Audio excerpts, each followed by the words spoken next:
तो नमस्कार। आज मैं एक ऐसे मुद्दे पर आ रहा हूँ। वो मुद्दा है पत्रकारों के आयुष्मान का। आयुष्मान कार्ड या पत्रकारों के पेंशन का या पत्रकारों के रेल में जो सुविधा थी, जिसको कोरोना काल में रेल मंत्री द्वारा या किसके द्वारा वो सुविधा स्थगित कर दी गई, उसकी बहाली का मान्यता समिति के गठन। दुर्भाग्य इस बात का है कि पत्रकार सबकी बात उठाते हैं, सबकी विसंगति कहीं कुछ होती है उसकी चर्चा करते हैं, लेकिन पत्रकार अपनी बात न उठा पाता है और न किसी से कह पाता है। मुख्यमंत्री जी का दूसरा कार्यकाल पूरा होने जा रहा है। उनके आदेश पर हमारे यहाँ उत्तर प्रदेश में वरिष्ठ पत्रकारों को पेंशन योजना लागू की गई, लेकिन किन कारण से अभी तक वो धरातल पर नहीं हो पाया है, हमारे वरिष्ठ पत्रकार को पेंशन नहीं मिल पाया है। इसके लिए ऐसा नहीं, हमारे तमाम वरिष्ठ पत्रकारों या तमाम पत्रकारों के संगठन ने प्रमुख सचिव सूचना को, डायरेक्टर सूचना को ज्ञापन दे रहे हैं, लेकिन किस कारण रुका है ये हम नहीं बता सकते। इसी मुद्दे पर आज हमारे साथ वरिष्ठ पत्रकार संपादक नरेश जी हैं और हमारे साथ वरिष्ठ पत्रकार संपादक संदीप जी हैं। हम आपसे जानना चाहेंगे कि वास्तव में इसका निदान क्या है, कैसे होगा, कौन करेगा, कब होगा। थोड़ा सा दर्शक हमारे इच्छुक हैं, हमारे पत्रकार साथी भी, हमारे वरिष्ठ पत्रकार भी, रेलवे की सुविधा जिनको नहीं मिल रही है, वो तमाम लोग चिंतित हैं और जानना चाहते हैं कैसे इसका निदान निकाला जाए। तो सबसे पहले हम विमलेश जी जानना चाहेंगे कि आयुष्मान कार्ड सरकार एक तरफ से सबको एक जनरल सुविधा, लेकिन चीज से 7 चीज कोई एजेंसी को दिया गया है। अब 9 दिन चले 2.5 कोस। थोड़ा दर्शक बताइए कैसे सुविधा लागू हो सभी पत्रकारों को, कैसे मिले। देखिए नौशी जी, माननीय मुख्यमंत्री जी ने आयुष्मान कार्ड पत्रकारों को मतलब की सुविधा दे रखी है, लेकिन जो सांची एजेंसी है उसमें जो पत्रकारों का मान्यता पत्रकारों की वहाँ से लिस्ट आई वो 50% लोगों की ही आई। इलाहाबाद में की मैं बात कर रहा हूँ और भी जिलों में ही है। तो 50% लोगों का तो हो गया, 50% रह गया बाद में कुछ लोगों ने पता भी लगाया उसमें खामी क्या है। खामी ये है कि वहाँ पे उन्होंने जैसे मान लीजिए आपका बर्थ डेट नहीं डाला, जिसकी वजह से एक और सबसे बड़ी खामी आप बता दीजिए। जैसे सपोज करिए आप मान्यता प्राप्त पत्रकार हैं, तो आपका ही नहीं बन पा रहा है और लेकिन आपके जो आश्रित हैं उनका बन जा रहा है। एक बड़ा आश्चर्य की बात नहीं, वही तो बता रहा हूँ। कौन सी व्यवस्था है उसमें जो इनकी एजेंसी ने जो फीड किया है, आपकी बर्थ डेट ही नहीं फीड किया है। जब आप करते हैं तो उसमें मैचिंग है 80%, वो आपको 75% मैचिंग करता है। आप 5 बार, मैंने अपनी फैमिली का 5 बार जो है उसमें जो है ले जाकर के फीड कराया, 5 बार वो जो है हम आ रहे हैं आपके पास आ रहे हैं। हमारे साथ वो संदीप जी हैं, मुख्यालय के पत्रकारों की राजनीति भी करते हैं, पत्रकारिता भी करते हैं और बड़ी नज़दीकी से सारी व्यवस्था को जानते हैं।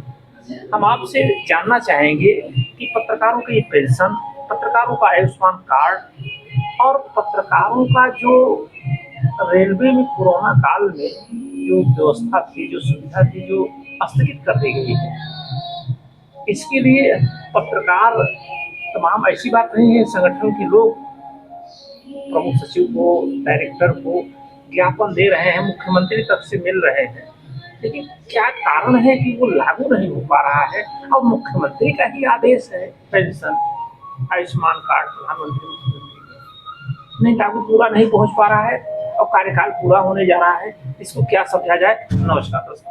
मैं बताना चाह रहा हूँ, भाई साहब ने क्वेश्चन किया कि आयुष्मान कार्ड और उसके अलावा पेंशन योजना और उसके अलावा हम लोगों का रेल में जो सुविधा मिलती थी वो वो अनुमोदन मिलती रहती थी, मगर आयुष्मान कार्ड को लेके जो हम लोगों के लिए पहल चली, वो पहल आधी अधूरी रह गई, क्योंकि हम लोग खुद उस पर एक्टिव नहीं हो पाए।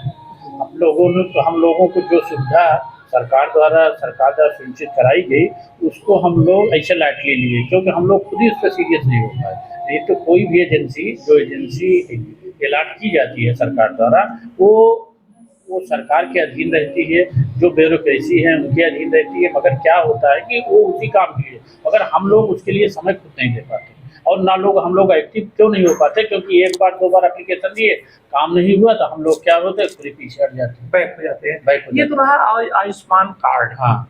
साथ ही जो मुख्यमंत्री जी का एकदम ललकार करके ये हुआ कि अन्य प्रदेशों में जिस तरह से पत्रकारों को पेंशन दिया जा रहा है, उत्तर प्रदेश में भी दिया जाएगा, और ये तो मुख्यमंत्री जी की बात है, और अभी तक वो धरातल पर नहीं आ पा रहा है। इसका क्या कारण है? रेलवे के लिए भी तमाम सांसद या विधायक विधानसभा में तमाम लोगों ने उठाया, लेकिन ये भी मुद्दा धरातल पर नहीं आ पा रहा है। क्या समझा जाए? और पत्रकार सबकी बात करता है, सबकी बात उठाता है, सबके जहाँ कहीं कोई गड़बड़ी होती है, लेकिन पत्रकार अपने बारे में क्यों शिथिल हो जाता है? थोड़ा दर्शकों को बताइए। जी, मैं बताना ये चाह रहा हूँ कि जो भाई साहब ने क्वेश्चन किया पेंशन को लेकर, मुख्यमंत्री ने खुले मंच से ऐलान किया कि हाँ, पत्रकारों को, वरिष्ठ पत्रकारों को पेंशन की हमारी पूरी योजना है। हम उसके लिए पूरी तरीके से दृढ़ संकल्प हैं कि हाँ, पत्रकारों को मिलना चाहिए, क्योंकि घोषणा की। और उसके बाद क्या हुआ, वो घोषणा कर दिए, शासन स्तर 22 में वो शासन स्तर पे आके वही मामला अटक गया कि उसकी फाइल न चलाई गई, न आगे बढ़ाई गई। मैं आपके बीच में आ रहे हैं दिनेश जी, आपने अभी बताया कि इसको अभी पिछले दिनों कई सांसद अनुप्रिया जी ने भी, तमाम सांसदों ने भी, हम भी देख रहे हैं, पेंशन के लिए विधायकों ने यहाँ विधानसभा में, और आयुष्मान कार्ड के लिए, और संसद में रेल सुविधा बहाली के लिए तमाम सांसदों ने, मंत्रियों ने उठाए। और इस पर हमको जहाँ तक याद है कि रेल मंत्री ने आश्वस्त भी किया कि मैं व्यवस्था कर चुका, पत्र भी जारी हो गया है, मैं कि आदेश दे चुका हूँ। लेकिन रेल मंत्री का आदेश रेल विभाग ने माने, मुख्यमंत्री के अधीन मुख्यमंत्री के आदेश पेंशन के लिए, आयुष्मान कार्ड में इस गड़बड़ी के लिए, इसको थोड़ा क्या आप समझेंगे? हम कोई शिकायत नहीं कर रहे हैं, इस विडम्बना को क्या समझा जाए? देखिए शास्त्री जी, जो हम लोग की स्कीम लागू नहीं हो पा रही, इसका सिर्फ एक ही कारण है कि ब्यूरोक्रेसी गोल गोल घुमा देती है। और काम देखिए, मतलब चुनाव के पहले घोषणा हुई कि घोषणा मतलब ये हुआ कि नहीं लागू कर देंगे, मतलब रेल मंत्री ने भी कहा। आज तक मैं कभी जाता हूँ, पूछता हूँ, कहता भैया हमारे पास कोई नहीं, हम एक सबसे बड़ी चीज आपको जोड़ने के लिए भी कर रहे हैं, और जोड़ने की हम लोगों को जरूरत है। पत्रकारों की समस्या के निदान के लिए हमारे यहाँ 3 व्यक्ति सूचना सलाहकार बनाए गए, चाहे सलमणि त्रिपाठी जी हों, मृत्युंजय कुमार जी हैं, और रईस सिंह जी हैं। ये बराबर पत्रकारों की समस्या क्या आ रही है, कैसे निदान किया जाए, इन लोगों को तो खुद ही रखना चाहिए। रोज मुख्यमंत्री जी मिल रहे हैं, वही तो सारी चीजें क्या इन लोगों को पता नहीं, इन लोगों को क्या पता नहीं, पता है, लेकिन पत्रकारों को सुविधा ही नहीं देना चाहते। सबसे बड़ी बात ये है कि ये प्रेस मान्यता समिति कमेटी, प्रेस मान्यता कमेटी पिछले दिन गठित हुआ था, जो फिर 4-6 साल कार्यकाल गैप हुआ, नहीं गठन हो पाया, जिसके लिए मैं या all India press reporter welfare association की ओर से 3 बार हाई कोर्ट में गया, तो किसी सूरत में गठन हो पाया। फिर 2 साल से कार्यकाल पूरा हो गया है, खत्म हो गया है। तो क्या हर बार पत्रकार और काम हो रहा है? पत्रकारों की समस्या, पत्रकारों के निदान के लिए हाई कोर्ट, सुप्रीम कोर्ट पत्रकार जाएंगे तभी हो पाएगा। देखिए साथी, इसके लिए तो हमारे संगठन ही जिम्मेदार है। संगठन में जो भी अध्यक्ष और महासचिव बन जाता है, वो आगे मतलब संगठन का कार्य ही नहीं करना चाहता, सिर्फ अपना ही फायदा। तो बता रहे हैं कि all India press reporter welfare association ने 3 बार प्रेस मान्यता समिति गठित कराने के लिए माननीय उच्च न्यायालय में याचिका दाखिल की।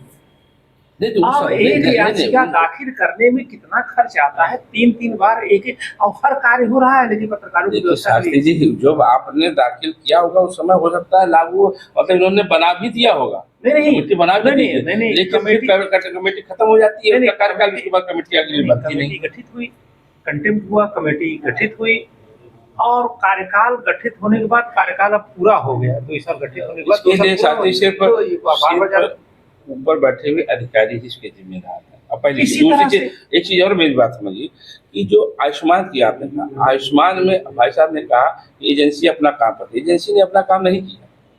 कारण क्या है कि फीडिंग कौन करेगा?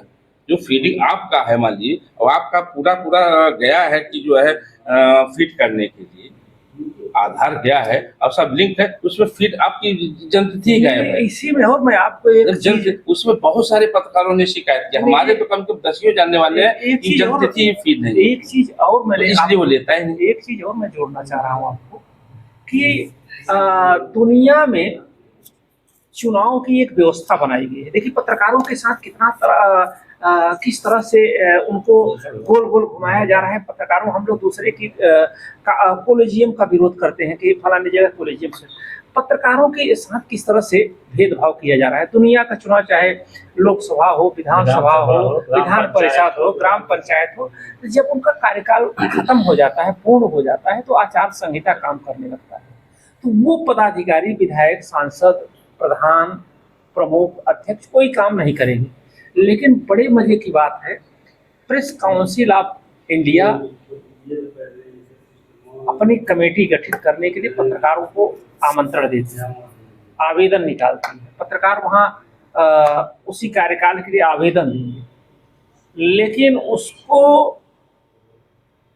फिर गठित करने के लिए वही लोग गठित करेंगे या वही लोग उसके जो आप फॉर्म भरेंगे कि ये कौन आना चाहिए कि जिसकी कार्यकाल का चुनाव हो। ये तो बहुत बड़ी विडंबना की बात है, वो कैसे दूसरे को आने देंगे। वही शास्त्री, इसके लिए तो हमें आपको लड़ाई लड़नी पड़ेगी, हमारे संगठन को लड़ाई लड़नी पड़ेगी कि इसके लिए भी all India press reporter welfare association, यानी हम लोग सब लोग मिल करके इलाहाबाद हाई कोर्ट में रिट दाखिल किया, जिसमें प्रेस काउंसिल ऑफ इंडिया के चेयरमैन को नोटिस हुआ, सचिव को नोटिस हुआ, आपके हाई कोर्ट में भी विचाराधीन है। तो इस तरह से पत्रकारों के हर मामलों में पत्रकार हाई कोर्ट जाए, सुप्रीम कोर्ट जाए, न्यायपालिका, तब उसको न्याय मिले, और पत्रकार सबको न्याय की बात। ये तो समाज को भी, जैसे हम लोग समाज की बात उठाते हैं, विधायक, मंत्री, जहाँ तमाम विडंबनाएं हैं, उनको भी आगे आना चाहिए, लेकिन नहीं आ इसके लिए हमारे संगठन भी जिम्मेदार है। संगठन हम लोग जो बनाते हैं, नियुक्त करते हैं अध्यक्ष और सचिव, तो सिर्फ वो अपना काम करते हैं, संगठन के लिए कुछ कार्य ही नहीं करते। ये अगर संगठन पत्रकारों की आवाज उठाए तो कैसे सत्ताधारी काम न करें, सरकार काम कैसे नहीं करें। संगठन ही प्रदेश में मान्यता कमेटी गठित करने के लिए 3 बार हाई कोर्ट में गई, all India press reporter welfare association. संगठन ही ये विडंबना के लिए प्रेस काउंसिल ऑफ इंडिया, नहीं, आप गए, एक संगठन गया है, तो हमारे सारे संगठन जो बने हुए सबको आपको साथ में आना चाहिए। All India press reporter welfare association में नोटिस भी जारी हुआ है, आज भी मुकदमा विचाराधीन है। तो हमारे हम सबको सारे संगठनों को एक होना चाहिए ना, ये होना पड़ेगा। चाह रहे हैं कि सारी व्यवस्था चल रही है, जिस तरह से सब व्यवस्था चल रही है, तमाम जैसे गड़बड़ी है, संविधान में संशोधन किया जा रहा है, उसी तरह से ये विडंबना, जैसे प्रेस काउंसिल का हो या सूचना का जो नियमावली 2008 है उत्तर प्रदेश, तमाम बातें हैं, जैसे पेंशन की बात है, अन्य प्रदेशों में कोई नई बात नहीं है, यहाँ मिलना चाहिए। ये सब बड़ी विडंबना है, और इस विडंबना को पत्रकार, मुख्यमंत्री जी ने लागू कर दिया है, आदेश कर दिया, आज तक पेंशन नहीं मिल रही लोगों को, इसका दोष है। बात किससे बताए, दूसरे की बात पत्रकार उठाता है, लेकिन इस तरह से नहीं। पत्रकार संगठन तमाम हर जगह समय समय पर अपना ज्ञापन और जो जिम्मेदार लोगों को दे रहे हैं, मुख्य तभी तो ये ऑर्डर हो रहे, लेकिन ये बीच में कैसे अटक जा रहा है, क्यों अटक जा रहा है, इसके बारे में क्या करना चाहिए, इस पर जिम्मेदार लोगों को थोड़ा सा देखना हो। ये मुझसे मुख्यमंत्री जी इस बात को सुनते हो या जानते हो, देखते हो, तो जरूर इस पर संज्ञान लेंगे, चूंकि उनके आदेश का मामला है, रेल मंत्री के आदेश का मामला है, और उनका विभाग न माने, उनके संबंधित लोग न माने, ये बड़ा दुर्भाग्य की बात है। और ये विडंबना को हम लोग प्रयास किया जाएगा, सब लोग जिस तरह से किया गया है निदान होगा। इसी के साथ आप देखते रहिए संयम भारत न्यूज। संयम भारत न्यूज हर खबर के साथ। जय हिंद, जय भारत।